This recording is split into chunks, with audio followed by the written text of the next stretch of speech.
Kelp is a kind of seaweed and is one of the most earth-friendly foods on the planet.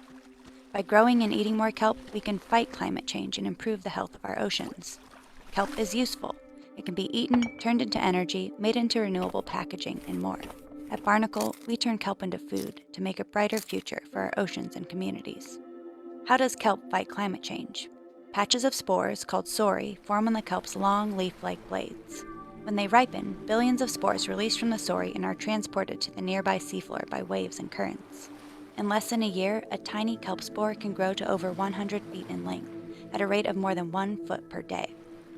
Kelp beds grow like underwater forests. However, unlike a forest of trees, kelp can grow to full size in a single year, allowing for a renewable annual harvest. Kelp doesn't need anything from us. It grows without any fertilizer, freshwater, or land, and it grows without pesticides or herbicides. All it needs is ocean water and sunlight. That's why kelp is a great crop for ocean farmers who cultivate and tend to its growth on regenerative sea farms. To address climate change, our ocean must be part of the plan. As carbon dioxide levels rise in the air, excess emissions are absorbed by the sea. This acidifies the ocean, harming the animals that live there and endangering our Earth's supply of food and oxygen. As climate change is wreaking havoc on ecosystems around the world, kelp is being looked at as a potential solution. Kelp needs carbon to grow, and did we mention kelp grows fast? Kelp absorbs our excess carbon emissions from the sea, using it to form the building blocks of its tissues. The more kelp we grow and eat, the more excess carbon is removed from the sea. Kelp farming and harvesting offers a way to fight climate change while at the same time supplying us with nutrient-dense food. At Barnacle Foods, we are part of a movement of kelp farmers and food companies working to improve ocean health. By growing and making foods from kelp, we're making it possible for you to fight climate change from the comfort of your home while enjoying your favorite meals. Kelp is the first ingredient in our mouthwatering hot sauce, salsas, pickles, seasonings, barbecue sauce, and more. With love from the Alaskan coast, your friends at Barnacle Foods. And thanks to our partners at Sealaska for helping to tell this story.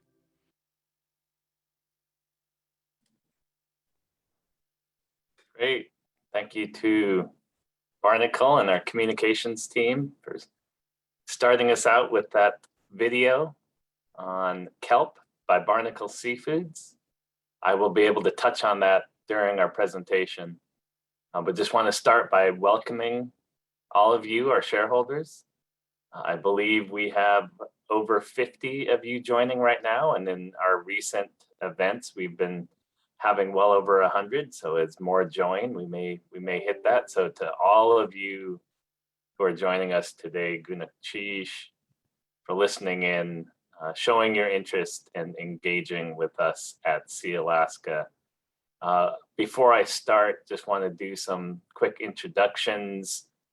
Joining me today is Jody Mitchell, our vice chair of the board. Give her a chance to say hello. Chish, Anthony, it's good to be here with you all, and I'm excited for us to be able to give an update, and I will just pass it back to you. Perfect, thank you. Jody's going to be helping with the question and answer portion of the hour we have with you.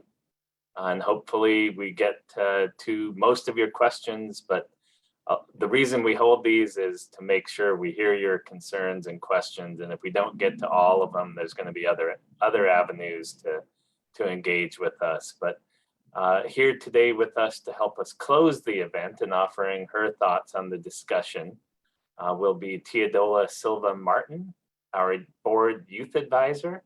Welcome, Tia. Thank you for joining us. Chish, Anthony, it's a pleasure to be here, and I'm very excited for this discussion. Thank you. Perfect. So the discussion is, as you saw from the screen before we started the video, is a conversation on our upcoming distribution. We're going to be providing you details of how our distributions are calculated, what the different sources of our dividends and distributions, where they come from. Because the settlement trust was just voted in by our shareholders, your vote this year, it is being utilized for the very first time during this distribution, and we want to make sure that shareholders have any questions answered, and they understand how the settlement trust works, how they will see the dividend coming from the settlement trust as different from coming from Sealaska. But as we walk through the presentation, it is all from the same source, and it is calculated. The dividend is calculated as it has always been. But the settlement trust offers some nice shareholder benefits in terms of decreased taxes paid and more dollars into shareholders' pocketbooks. And we'll be able to walk through all of that. We'll also be giving a business update. It's our business success, the income from our operations, that allows us to increase shareholder dividends. So the two are absolutely tied together. And as I said, the ability to tie Barnacle's Kelp video and the story around ocean health, it's a story that we are focusing on for all of our businesses, knowing that climate change is such a significant issue that we are facing, not only in Southeast Alaska, the whole state of Alaska, but the globe. It's a critical issue that we need to all start addressing together. So as I start sharing, and I'll get a quick confirmation that I think it's all there. We can see it, yes. Perfect, thank you, Dixie.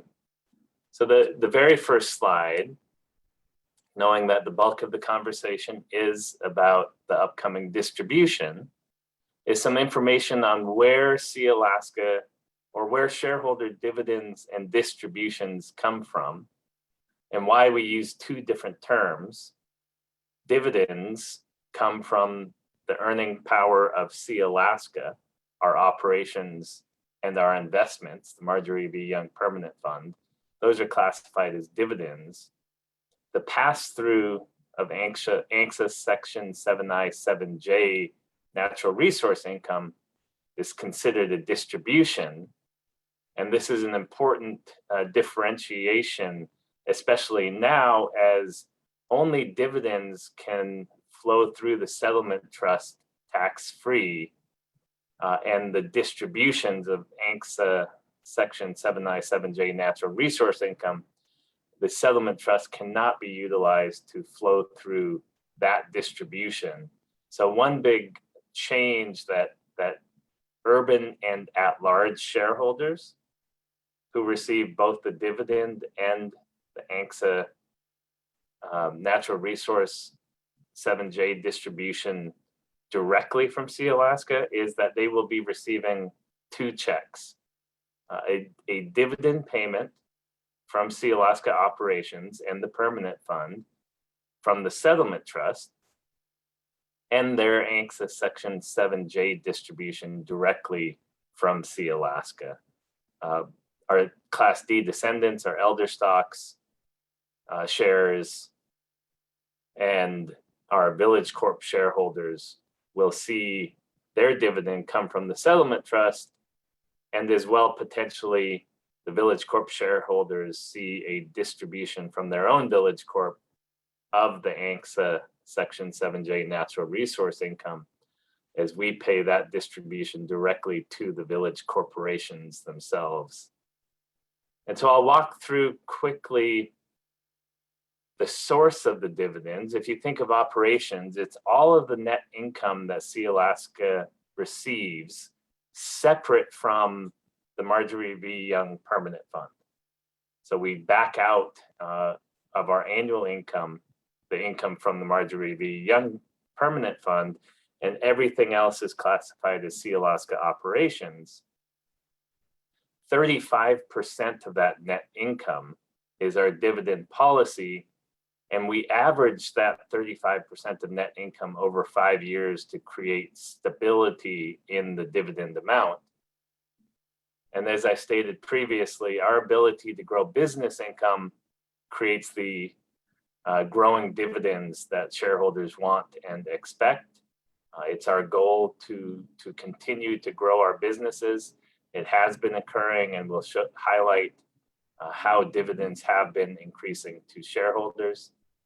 The Marjorie V. Young Permanent Fund is a different structure. So the earnings that get paid to shareholders in dividends comes from the investment markets. So the permanent fund is invested in stocks and bonds and other private investments. We earn income from those investments. The balance of the fund increases as those investments grow, and every year we take out a sustainable amount of the permanent fund balance, which currently is 4%, averaged over 5 years again for stability. And that 4% of the total balance of the permanent fund, which is close to $150 million right now, gets paid to shareholders. And the power of this is that $150 million, which provides about $5 million currently in annual dividends to shareholders, will be funding dividends to shareholders in perpetuity. Every future generation will benefit from the Marjorie V. Young Permanent Fund. And that was a cornerstone of why we named this after Marjorie V. Young. She saw the power in a model that could provide dividends in perpetuity, stable dividends. So every generation of future shareholders will benefit from this permanent fund. Right now, as I stated, about $5 million in dividends flow through the permanent fund. Our operations have been doing very well, and in 2021, I believe close to 14 million is flowing through the operations dividends to shareholders. And ANCSA Section 7I, 7J, we have a slide later in the deck, but it varies from year to year, and I'll go ahead and move forward to that. But just want to highlight that this is unique income. It comes from the natural resource income of other ANCSA corporations that share their mineral wealth, share their oil wealth with all of the Alaska Native Corps, just like Sealaska has been sharing its timber income over our 45-year history. We've shared over $270 million with the other ANCs. And we also benefit as they share their income with us, and it flows through to you, our shareholders. I'll take a break on the dividend detail and talk about the settlement trust. Again, because it's new, we've shared this with our shareholders. We have an FAQ document at mysealaska.com. We have a lot of information about the settlement trust. If you want to dive in more deeply, please visit mysealaska.com and walk through those FAQs to understand it. But these are some high-level differences. The settlement trust, yes, it is a different structure from Sealaska, but it is managed very closely with Sealaska. So Sealaska is the corporation. The settlement trust is a trust. A board director on the Sealaska side is a trustee of the settlement trust. So our current board, Jody Mitchell herself, is a trustee and a board director. So they oversee both with the same fiduciary duty and loyalty of care that they do on the Sealaska side. And you, our shareholders, are classified as shareholders on the corporation side and beneficiaries of the trust on the settlement trust side. The reason that we stood up the settlement trust and the shareholders voted to approve that was that it's a beneficial vehicle for providing dividends to you, our shareholders. We get better tax treatment at Sealaska.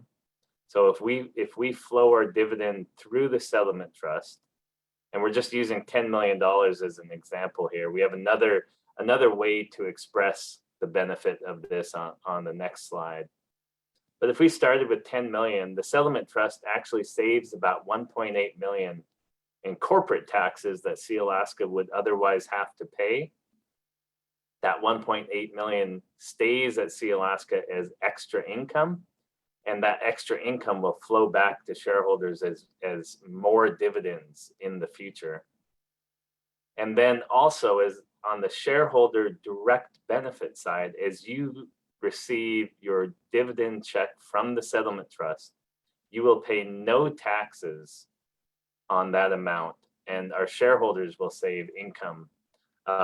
We'll see more dollars in their pockets from this 10 million, about 705,000 extra dollars for shareholders just by standing up this process. We've confirmed that the distribution calculation is exactly the same. So there's no difference in what the dividend would be, the amount of that dividend, whether it was paid by Sealaska or the settlement trust. But again, the settlement trust gives us this good tax advantage that benefits our shareholders. Here's another way to look at that. And so what the communications team and our accounting department has helped represent is that for every $1 million of income that Sealaska creates, if we didn't have the settlement trust, we would be paying corporate tax. So that $1 million in income would be reduced by this $280,000 of corporate taxes, leaving $720,000 available for distribution. If you take away the taxes that the shareholders would have to pay on that taxable income of $720,000, you get a net amount of about $666,000. So Sealaska creates $1 million in income that is flowed through the dividend calculation. After the taxes, shareholders see $666,000. With the settlement trust, that same $1 million, the settlement trust instead pays a 10% tax. So only $100,000 gets taken back or paid to the federal government, leaving $900,000 available to distribute to shareholders. And because there is no tax to the shareholders, shareholders are seeing 90% of that $1 million or $900,000 because of the settlement trust, instead of the result, if we didn't have the settlement trust, of seeing only $666,000 of that potential $1 million in income. So we want to make sure that shareholders understand that this is an absolute benefit for them, but we also want to make sure that we are answering any unanswered questions, and that's why we'll have get to the Q&A session here shortly. Because our operations drive the increase that we've seen in the operating income, we want to provide a business update as well.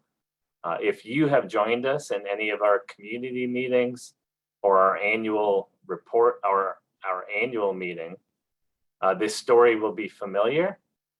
Our operations are focused within land, food, and water. Shareholders are most familiar with our land businesses. We've historically been timber harvesters. This year, we made the decision to stop old growth harvesting. And after harvesting timber for 45 years on our lands, we believe that there are other opportunities that present greater benefit to not only our communities, but our shareholders. So we will continue, even though we're not going to operate as timber harvesters in our old growth forests anymore. We will continue to pursue environmental programs. We have good cultural programs that come from our lands, carving and bark programs. We allow community subsistence access. There's natural harvest, and there's a potential for sustainable tourism, and also mariculture is an opportunity that we will pursue in our land. So just because we're out of timber doesn't mean we're not land managers. We're still pursuing many avenues to create financial, cultural, and community benefit. On the food side, we've been investing in seafood companies. Barnacle was one of the companies that we've invested in, a minority stake. We also have a minority stake in a value-add processor, Independent Packers, a very, very professional and high-quality seafood processor that processes seafood for almost every seafood company that works in Alaska. And our UK-based seafood platform, New England Seafood. And the thesis there that they work on, they purchase wild Alaskan seafood, and they also source high quality seafood from around the world. And their goal is to present branded high quality seafood to consumers and get consumers eating more seafood. And seafood is what's called a low impact protein. If consumers are eating more seafood, it means they're eating less of high carbon impact protein like beef and even chicken. And so beef and chicken themselves have a very high carbon footprint that feeds into climate change. And so if consumers are eating more seafood, they are supporting a lower carbon footprint and supporting all of our efforts to address the changes we face from climate change. And so Nessie, New England Seafoods, offers us the opportunity to present, again, high quality seafood to consumers. On our water business, we have a marine science focused set of companies. You see the listing of the different companies we have. Right now, we're really excited about the offshore geotechnical services component of our water platform, because we offer services to renewable offshore wind development. And that is a significant focus, again, to address climate change, address the health of our oceans by providing the globe, the US, Europe, everywhere as possible, more renewable energy. And wind development is early in its build out, and we have geotechnical capacity that feeds into that wind development, and a lot of upside and growth from investing in this platform. And it all ties to ocean health. Eating seafood from high quality, sustainably managed fisheries, supporting renewable energy, remediating groundwater on the land, and supporting healthy offshore marine science is all part of our ocean health platform, along with the environmental and carbon programs that we have on our land. This focus comes from following our traditional values, tying our businesses to what shareholders care about. I think land, food, and water is something that all of our shareholders care about and can relate to. And if we pursue these businesses with a set of values that is inspired by our ancestors and their cultural values, we believe that we will continue to create the positive income from our businesses that we have, and look forward to creating the increasing income that we have witnessed since we've started this strategy in 2012. What you see with the decrease in 2020, we had some very strong years, 2017, 2018, the greatest income Sealaska had ever seen at 65 million. 2019, the greatest income we've seen at 78 million. We did see a decline. Income from our carbon projects come in all at once. So we may see some variation from year to year as we flow through the carbon income. But our goal long-term is to create as stable of an increase in operating income as we can, knowing that businesses vary from year to year and there may be some ups and downs, but long-term, we want this positive trend to continue. And if we're able to do that, shareholder dividends will increase as they have since that same time period. And so the previous page was the net income. This slide highlights the shareholder benefits that come from our increasing operating income. And the biggest increase comes from dividends. So in 2020, we were over 17 million in dividends paid to shareholders. And in 2021, we're approaching 20 million in dividends directly to shareholders. It's the greatest shareholder benefit amount. But we have many other programs that shareholders prioritize and care about and have asked for. And I have a slide that will dive into some of that detail. But in total, we've gone from about 10 million in shareholder benefits to $28 million in shareholder benefits in a fairly short time period. And we again want this increasing trend to continue, knowing that our carbon income will create a bump and a decline at some point in the future, but long term, we will continue to see these benefits increasing. Not only do we have a shareholder benefit focus, we have a community and shareholder career and education focus. We work with partners to address community priority projects, the Sustainable Southeast Partnership, Spruce Root, SHI is a fantastic partner in the education space. And of course, their longstanding focus on the cultural preservation of our languages, our arts, our dance, our songs.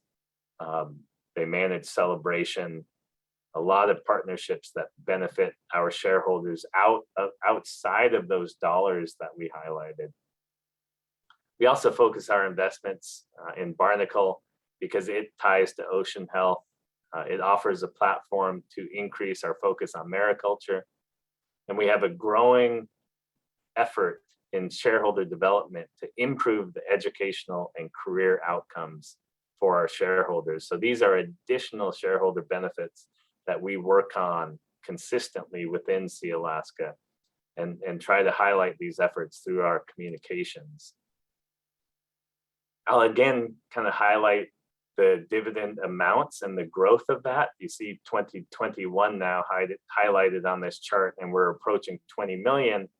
What you will see is the permanent fund is designed to provide very stable dividend amounts. All the way from 2014, it has provided a similar but increasing dividend amount. That will stay stable for years to come. It's the operating income that has benefited from our increasing business income that has really seen the increase over the last few years, culminating in $7.62 per share paid to shareholders, again, close to $20 million. 7I payments, we just highlight here just to show that this is very variable. 7I is tied to commodity prices, zinc prices, and oil. And if oil prices are up, like in 2009 and 2019, you see more 7I. If oil prices are down, like they have been COVID affected in 2021, you will see a smaller amount. And for this upcoming distribution, shareholders are asked, why is the total dividend amount smaller? It is because oil prices are down and we are seeing less 7I payments flow through to shareholders. The volatility of this, the ups and downs that come from 7I payments is why we want to create stability on the permanent fund and operating dividend side. And we focus on that. 7I, we have no ability to decrease the volatility of these amounts. On the permanent fund and operations, we do have that ability. Highlight again that dividends, while they are the largest amount, the greatest shareholder benefit in dollar amounts, our shareholders prioritize and have from the very beginning of Sealaska other benefits, scholarships, 1.2 million paid to over 500 students in 2020, language preservation, education and the career development, the focus on improving education and career outcomes for our shareholders. Shareholders asked for a burial benefit program. We stood that up just a few years ago. Many art and cultural programs that come through SHI and other partners. A focus on economic and workforce development for our communities. We advocate for our native rights, our traditional ways of life, improving subsistence regulation, and pay a lot of attention to that as an avenue that we can benefit our shareholders and our communities. And we have the opportunity to provide donations to close third-party nonprofits that support our communities and shareholders at times of need. And for sure, COVID has been a time of need and been able to provide over 1.8 million in specific COVID relief over the last couple of years. Moving in, because I want to get to the Q&A, to dilution. So this is a current topic because we are discussing the conversation around blood quantum and removing the current quarter blood quantum requirement to become a shareholder that was defined by ANCSA, but we, our shareholders, can redefine that for us. But the main concern is dilution, and our shareholders voted to allow descendant shareholders to join Sealaska in 2007. There was an estimate of 12,500 potential new shareholders. We've only seen about 6,500 descendant shareholders enroll, but that has been a real dilution on the dividend amounts. $20 million in 2021, the greatest dividend amount that Sealaska has given in over 25 years. It's a significant outcome, but with Class D shares, that amount is $766. If we didn't have Class D shares, then the per share amount would be, the 100 share amount would be $1,011. We highlight this because dilution is real. We don't want to hide from that fact. The positives are our descendants are benefiting. There are more Sealaska shareholder descendants and original shareholders benefiting. We've gone from 15,000 shareholders to over 22,000 shareholders. But there is dilution. One of the main concerns from our shareholders is this dilution effect on elders. And so we want to highlight that we have two programs to offset the dilution of our descendant stocks. One has been with us and actually flowing through a settlement trust since the 90s is our one-time $2,000 or $20 per share payment to elders as they turn the age of 65. That has been ongoing again for decades. And at the same time, we introduced the Class D descendant stock. The following year, we introduced an extra 100 shares for elders. And so if you go back to that over $700 distribution amount, if an elder has their original their original 100 shares and their elder 100 shares, they are getting over $1,400 every year from Sealaska. So this Class E elder stock really reduces the dilution effect on our elders, and they are receiving, because of this special class of stock, extra benefits that alleviates the concern that we are hearing that the dilution will affect our elders. It's still a conversation we want to have. We've been talking with shareholders through events like this about blood quantum. We also have a survey. We've had listening sessions, and there's going to be many more opportunities to have your voice included in this conversation. So please don't be shy about sharing your thoughts, your concerns with us. And here I will go ahead and start collaborating with Jody on the Q&As that we have. And so thank you all for listening. and your engagement, and look forward to talking through the questions. Gunachish.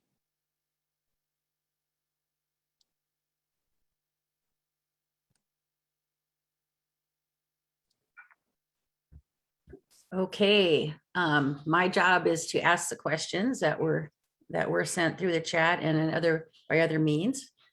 So, okay, question number 1 is from Justin Knott. Oh, let me put my glasses on. When Sealaska's vision is to align their business strategies to cultural values, I want to know how much screening is done when making business partners that aren't wholly owned, which means 51% native, 49% non-native. Our partners should know about our people and culture. I think that was an example, 51-49. Also, what percentage of management and board members are native, and what is the plan to increase native hire? And I can answer that all the board members are native. And a large number of the headquarters staff in Juneau is native, but I'll let you answer the rest, Anthony. Yeah, thank you. Now that's a very insightful question, because our partners help us create the business success that we have been creating. And those partners are other business owners that we've invested in. And we do a lot of work. I think before we made the first seafood investment, we talked with hundreds and hundreds of potential companies and partners. And it's typically 1 or 2 out of 100 that get our values, that understand what we're aiming for, that they themselves believe in the ocean health thesis. They have their own set of values that aligns with ours, and they want to be part of the Sealaska story. And when all of that aligns, we make investments with those sorts of partners. So it's a very big part of the success we're looking to make by making acquisitions and new investments. And so that for sure will continue as we want to continue to make new investments with additional partners. The shareholder development focus, I mentioned the focus on education and career success. So the ability to improve educational outcomes for our shareholders, the ability to offer enhanced career training, the ability to highlight certain opportunities. We've been good at highlighting environmental science as a career that our shareholders can pursue.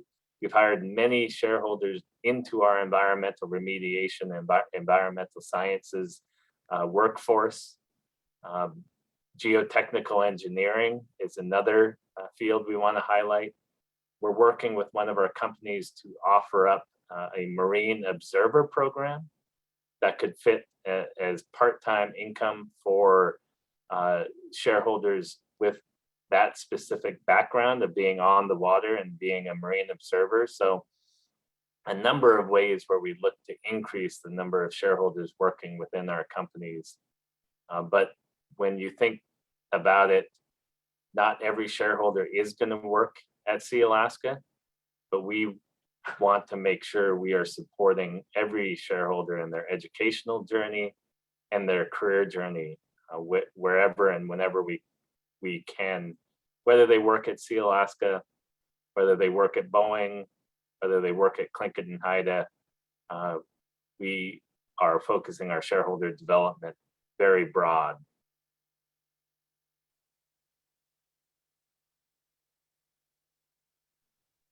Okay, thank you, Anthony. The next question is from Louise Knight, and she asks, could children of a parent that is a Class B shareholder be Class D? And can you clarify the class stocks, A through E?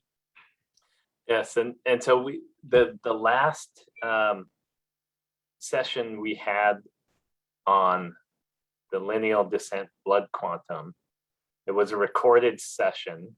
And so again, you can find those recordings at mysealaska.com. But we have, so if a descendant shareholder has children, the current eligibility is as they turn the age of 18, they are lineal descendants of original shareholders. And so yes, they can become shareholders when they turn 18, but we have the eligibility requirement of a quarter blood quantum.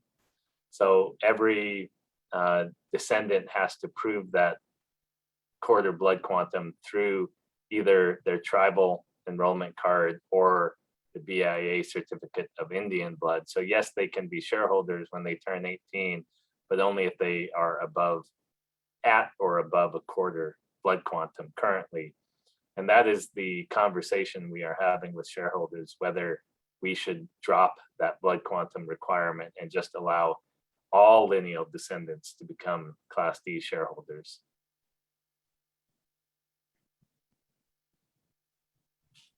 Okay, thanks for that. Question number 3 from Vicky Mata. Hi, Vicky. Since urban and at-large shareholders will get the 7I payment directly from Sealaska and not through the settlement trust, will that portion of the distribution be subject to state and federal taxes? And I happen to know that the answer is yes. Yes.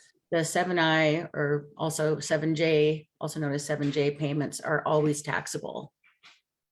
And yeah, and that's by regulation. We didn't decide that. If we could shield the tax from that, we would, but the settlement trust is not able to shield the tax from that income. Okay, thanks. And question number 4 from Jean Pierce. Did Sealaska invest in a fish farm? And I happen to know that the answer is no, but I'll let you explain the details, because I know that I saw some chatter on social media about that, and it'd be good for us to explain that really well here. Thank you, Anthony. Yeah, for sure. So the recent investments we made as part of the New England seafood platform was in 2 Iceland companies, and they were not fish farms. One is a high value add, high quality processing. Iceland is a very intriguing investment area because of how technologically advanced they are with their seafood processing, well ahead of what we are doing in the US. So the ability to be in part owner of a processor that processes, and you can go to their website, AG Seafood, they highlight that they only process wild seafood. And the distribution partner, IceMar, has their focus on the distribution of wild seafood as well. Occasionally, through their distribution channel, they may sell farmed seafood. Farmed seafood is part of the Iceland seafood industry. It's not in Alaska, and it's definitely not a focus area for us. So by far, the majority is on wild, sustainably managed seafood stocks. That's what makes Iceland so intriguing to us. It's such a well-managed fishery, just like Alaska is, and offers up another source of getting people to eat more seafood, which we believe is healthy for the planet. Yeah, thanks for that answer, Anthony. And yesterday, that discussion with Lainey Welch was very enlightening about how the US is not very good at using 100% of the fish, but our new partners in Europe are much better in tune with those processes, and I guess, I don't know what you want to call them, byproducts or not, but here in Alaska, we grind up the fish meal or the fish waste, whereas in other parts of the year, they actually use it for other reasons and sell it. And so I'm excited that we're partnering with people who know how to do that, because I think it can only be good for not only our business operations, but also for the planet. Anyway, I will move on. The next question is from Cynthia Keys. In your financial report on the news section, you mentioned that there have been some challenges to this year's finances, resources, or businesses.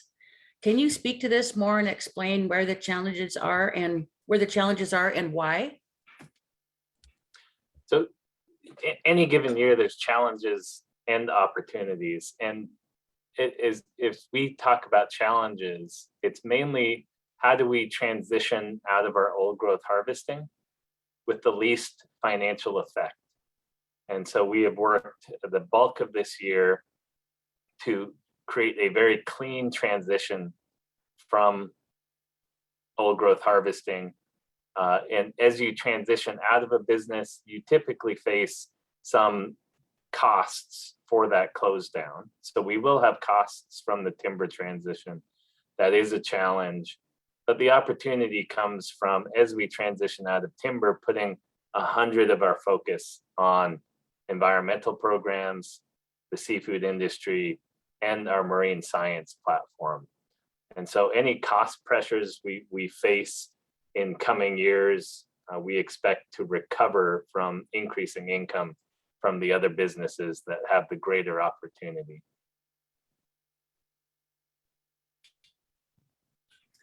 Thank you.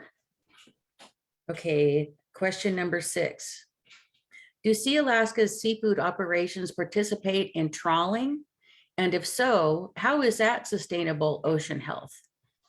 And I believe the answer is no, but I'll let you answer because you know better than I do.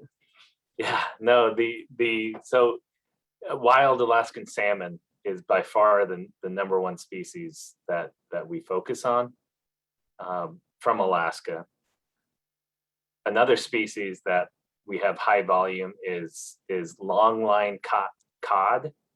So there is trawl caught cod and there's longline caught cod. We think the longline cod is a much more sustainable, high quality product.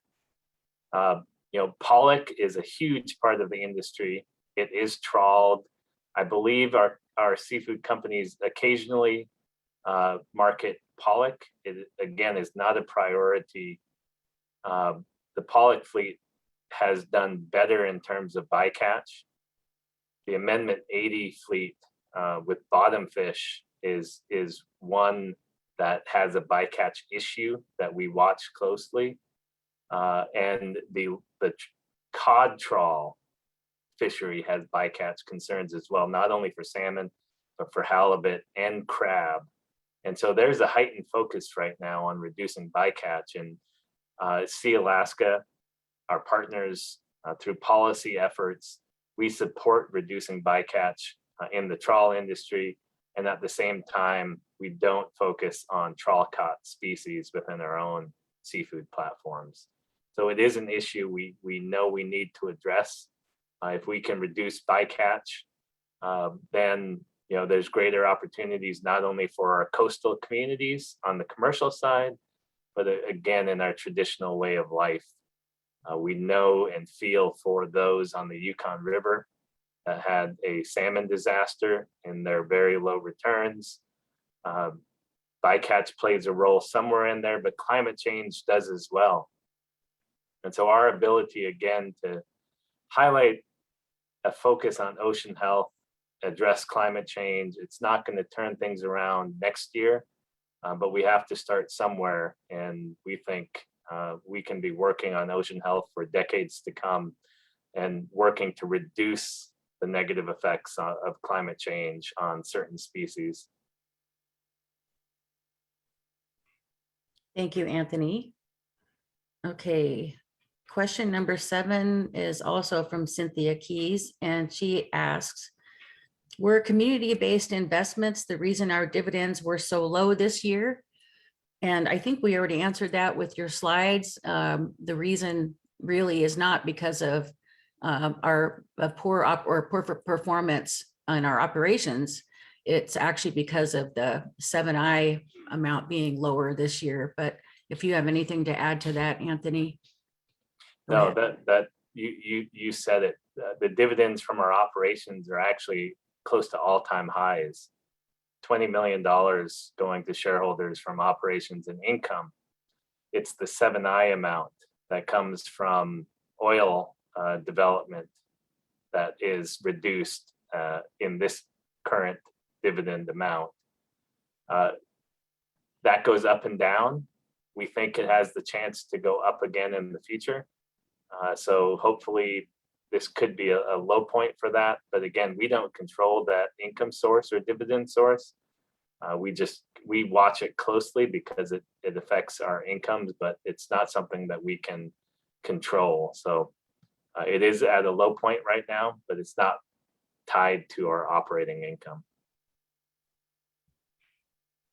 Thank you. Okay, question number 8 is from, is it Charmaine or Charmaine Ramos? What percentage of Sealaska shareholders are non-native? And, you know, I believe I know the answer to this question, and it's about, isn't it 5%? And these are not because these people were issued stock, it's because of stock wills, where people, when they passed away, left their shares to like a church or some other entity, but I'll let you explain that better, Anthony. No, you hit it. A nonprofit church, foundation, non-native spouses is another category of non-native shareholders. It is under 5%. It has been steady at under 5%. It hasn't been growing in relation to our shareholder base. They are non-voting, and they cannot gift their shares like the traditional shares as well. So there are processes and ways that non-native spouses can work with the company to get their shares to their children, but in most part, that the shares live with the foundations or nonprofits. Thank you. Okay, question number 9 is from Gloria. What percentage of headquarter employees are shareholders, or in total? I know it's a high percentage for Yeah, we've been steady around 80%. Okay, question number 10 from Marianne Hastings. Hi, Marianne, I heard you're back in Juneau. Welcome home. Is it possible to disallow churches and religious groups from inheriting Sealaska stock? We can look into that, but ANCSA corporations fall under Alaska corporate law, and that is allowable under Alaska corporate law. It would take a technical amendment to ANCSA most likely to create that preclusion. We have gotten ANCSA amendments throughout the history of ANCSA, always looking to improve. And so I think if there were higher percentages, or if we were having issues with these non-native shareholders affecting any of our other programs, we may look to make that happen. But at this point, it's a small percentage. And yes, they benefit from a bit of our dividends, but again, they're not voting.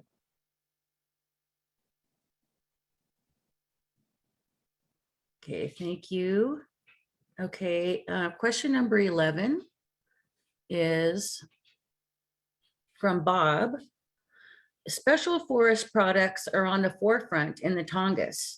Many shareholders are invested in special forest products and want to harvest. How can we support plant harvesters? Yeah, we have this conversation in relation to, while we have gotten out of the industrial old growth logging, we still own all the trees that are standing in the forests on our 365,000 acres. We have the opportunity to do micro sales for specific wood product purposes. We are actually talking with a handful of local tribes that want to start milling their own construction products. And so they could be purchasing small micro sales from our lands. For that, we are also looking to have the opportunity to continue to harvest totem trees that are standing on our lands. So yes to all of that. If you have a business interest that could benefit from micro sales of timber harvested from our lands, then you can reach out to us.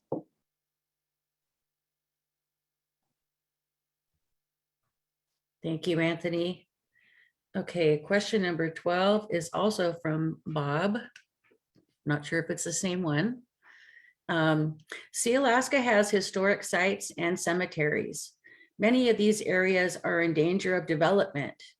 Can Sealaska assist in cemetery restoration and protection? Efforts to restore and preserve them are on the way by volunteer shareholders. Can Sealaska assist? Yes, and Jody, you can jump in too. The board just had this conversation. Any historical sacred site that we own cannot be developed. There is preclusion to development on any of our sacred sites. We work with our local tribes to limit potential disturbance, but also allow appropriate tribal use of these sacred sites. We have worked with communities who have requested support for specific grave sites. We have actually used our carving blank program to send wooden crosses and additional material for grave sites. Those grave sites owned outside of our control are probably the ones that you were talking about. SHI and ourselves watch closely. We work with the Forest Service to bolster their own protection of sacred sites.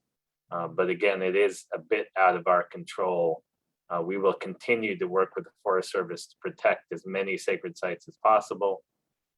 And to your point of community grave sites, if a community has the need for more land, support for grave site development, they can reach out to Sealaska and make that request, and the board will consider it.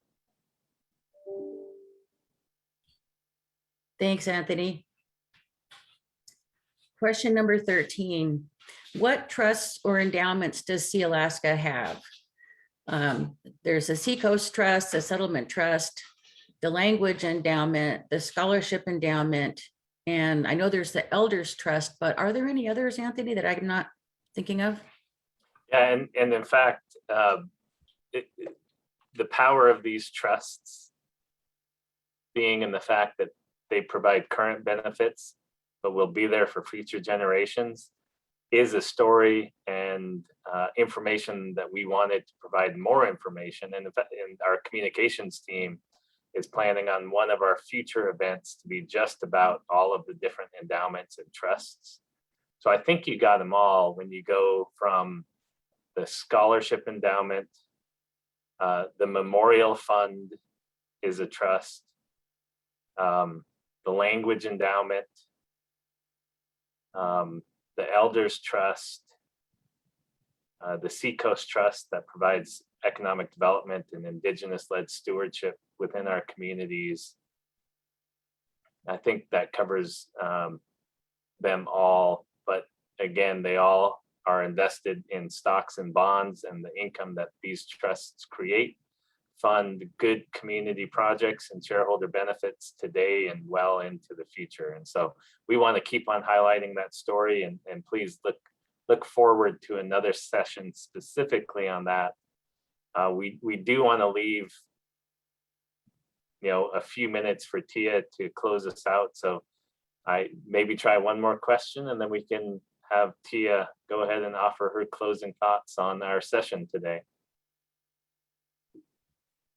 Do you want me to keep going? Just, yeah, let's go with one more. Okay. And again, if we got through 15, right? So we're doing pretty good, but I know that there's many more. Our communications team are tracking all of these questions, and they may reach out directly to you to answer these questions. So apologize if we missed any of the questions. Thank you, Gunachish, for your engagement and working with us today, and look to our communications team and My Sealaska to have your unanswered questions today answered. Okay, I just want to say, I'm going to choose one that I think is that a lot of people are probably interested in the answer to, and I apologize for skipping over any. Except I do want to say, Michael Nichols, he says, will this dividend payment overall be less or more? I'm still confused on this. And I think the answer is, if you receive the 7I portion, which means that you would be urban and at large, then it might seem like the dividend is smaller. But actually the operations part of it, the earnings from Sealaska is actually higher. And we hope that this will kind of even out next year. 7I money from the other regionals should be higher next year. A lot of this was due to COVID. But I wanted to ask this one question, and I'm sorry, but I can't read the name. Eleni, ELLANY case. Any update regarding landless folks? I think that's always one that we should update whenever we can. So Anthony, I'll let you take that. Yeah, our landless Alaska Native Without Land team has been very busy. They are working on maps that they have shared with their communities and with any community affected by their land selections. They are working with the Forest Service. They have a bill introduced in DC. Congressman Young has been a supporter from the very beginning. He wants to see this happen. He has introduced a bill. And so the Senate, Sullivan and Murkowski support as well.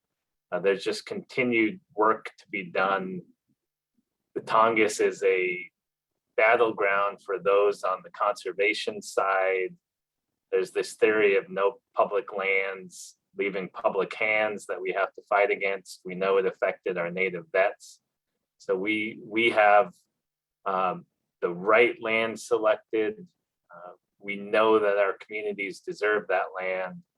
It's a story of social justice. It's not about conservation. Our communities deserve that, and we will tell that story and until this is finalized. So a lot of work, not only from Sealaska, but the communities themselves and all the landless shareholders who are adding their voice to this effort. Thank you, Anthony. And then I just want to mention that there are at least 2 shareholders on the board, 2 board members that are from the landless or Natives Without Land community that are working really hard alongside several others on this effort. And one of them is Nicole Hollingstadt, originally from Petersburg, and the other one is Richard Reinhardt, originally from Wrangell. And I know that they are working really hard to push this forward, and we won't stop until it's done. And with that, I will hand it over to Tia, our board youth advisor, to say a few words before we sign off. Tia? Sheesh. Wow, what a great Q&A. I just want to say sheesh for our corporations and our tribes for creating these workspaces for environmental scientists. I received my Bachelor's of Science in Native Environmental Science in June of 2020. And it's amazing to see jobs being created at Sealaska and other corporations and tribes to protect our oceans' health. It's just amazing to see. Ganakchish, thank you. One of my thoughts about the discussion was financial success. And financial success allows Sealaska to support and invest in our shareholders' priorities and benefits. To me, that means an investment for our youth, and that's very important. Sealaska's investment in this workforce development, such as roles like the board youth advisor, which I'm currently in, scholarships, internships, these positions will strengthen our leadership skills and prepare our youth for future jobs. And I really thank Sealaska for creating these for our shareholders and our youth. I just want to take a special moment to thank Anthony and Jody for the presentation and for Sealaska for creating these live events for our shareholders and keeping us up to date on what's happening with the corporation. It's very much appreciated. Yeah, Ganesh, thank you for allowing me to participate. Have a great day to all of our shareholders. See you at the next event. Thank you. Okay, and I'll just close by saying a hearty Ganesh to Anthony Mallott, our CEO, for his great answers and his slide deck explaining the dividend process, and also to thank Tia for being here with us today. And also, I just want to say thank you very much for those who tuned in today, and it's always an honor to represent you on the Sealaska Board of Directors. So I will close with those words. Ganesh, everybody have a great day.